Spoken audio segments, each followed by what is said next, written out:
अपने आप में लौट आती है। क्या? निज स्वरूप स्वस्वरूप आत्मसत्ता में लौटा। हेलो, तो जो भूला भटका था उसको सब कुछ मानो कि मिल गया।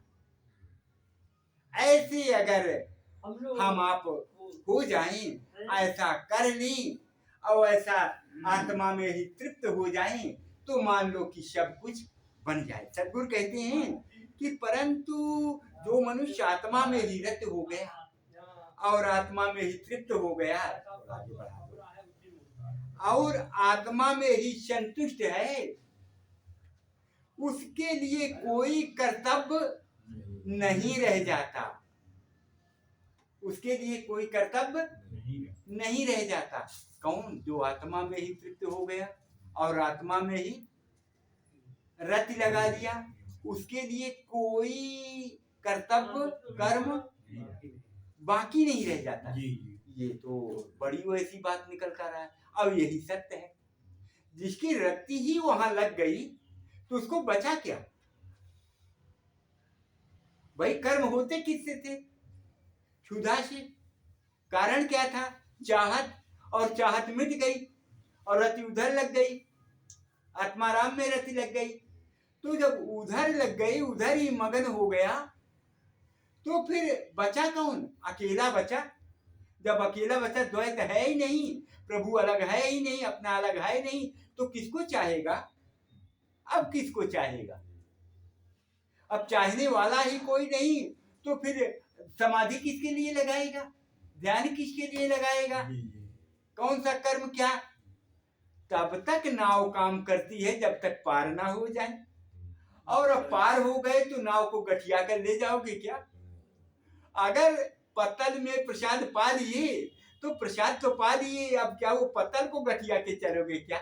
ऐसे ये पथ है। ये सद्गुरु सानिध्य से जो हम आप चल रहे हैं, ये वही पथ है। और ये पथ तब तक जब तक वहां पहुंच नहीं गए तब तक, नहीं तो जूठा पत्तल हो गया पत्तल, तो नाव हो गई नदी की नाव जी। तो अब अभिष्ट नहीं है कुछ। सुख शांति में जब स्थिति हो गया तो अब कोई चाहत रही न गई, तो कर्म किसके लिए? तो क्या बाबा पगला गया क्या? कर्म नहीं करेगा क्या? अरे वो सब सेवा करेगा, झाड़ू भी लगाएगा, पोछा भी लगाएगा, खाएगा पिएगा, उठत बैठत कबहू न छूटे ऐसी तारी। वाह वाह। अब तो मगन हो गया, चलते फिरते उठते बैठते आनंद परमानंद की स्थिति बनी रहती है और किसी तरह से विचलित नहीं होता। कर भी रहा है, झाड़ू लग भी रहा है, आपसे बात भी कर रहा है, देवियों को कम वस्त्र में देख भी रहा है, लेकिन किसी तरह का नशा नहीं चढ़ रहा। कहते हैं कि वो बोतल जो होती है ना, उड़े लो तब नशा चढ़ता है, लेकिन जब तक ये संसार ही रहता है, अच्छी स्थिति में नहीं आता है, तो देवियों को देखने से ही नशा चढ़ जाता है। कम वस्त्रों में वैसा देखने से देवियों को एक नशा सा हो गया है छोटे वस्त्रों का पहनने का। ये संसार में प्रचलन है ना।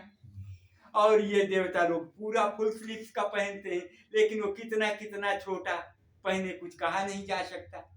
इसलिए वो जो स्थित प्रज्ञ महापुरुष है, उसके सामने कम वस्त्र वाली भी देवी निकल गई तो उसे देवी देवता में अब कोई फर्क ही जैसे नहीं रह जाता। उसे लिंग रूप नहीं दिखाई देता, आत्मा राम दिखाई देता। क्या दिखाई दिया? तो सब में ही वो आत्मा को देखता है, चाहे चींटी हो, चाहे मटा हो, चाहे हाथी हो, किसी में बड़ी आत्मा, किसी में छोटी आत्मा, ऐसा नहीं, सब में उसी आत्मा का दिग्दर्शन तो मगन रहता है।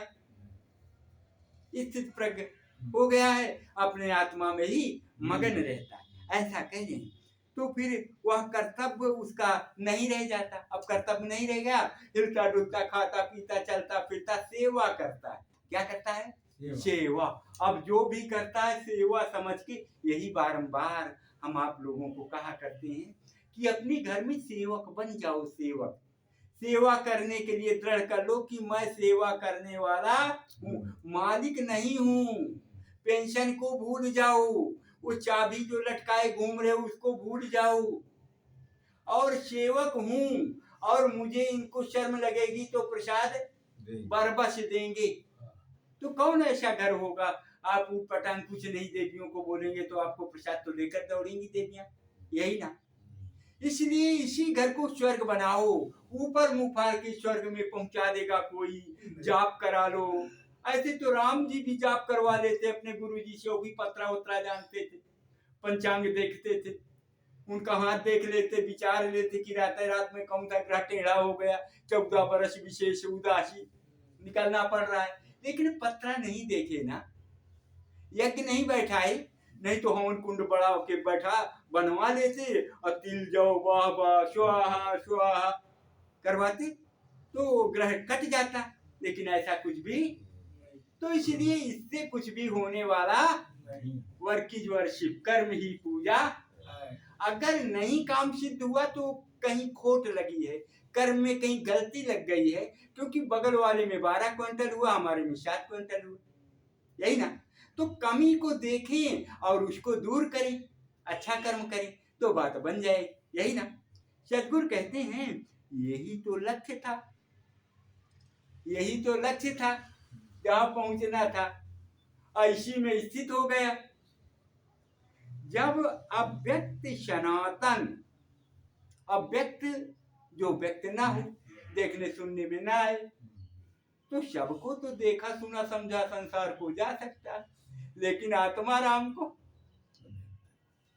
सब लोग कहते हैं कि महाराज जी बाहर तो हम दुर्गा की, राम की, श्याम की, सबकी फोटो देखकर साधना कर सकते हैं, पूजा कर सकते हैं, लेकिन आप लोग जब अंदर की कहानी बताते तो उसकी हम पूजा कैसे करें और कैसे आरती उतारे, कैसे लड्डू खिलाएं, कहते हैं। और सच यही है, इसको खिला ही सकते हैं जब अंदर बैठा है वो प्रभु दीनानाथ। और जरा ये आप लोग बताओ, अगर वो ना होता तो यहाँ आप कैसे आते और कैसे सुन पाते? नहीं आ पाते।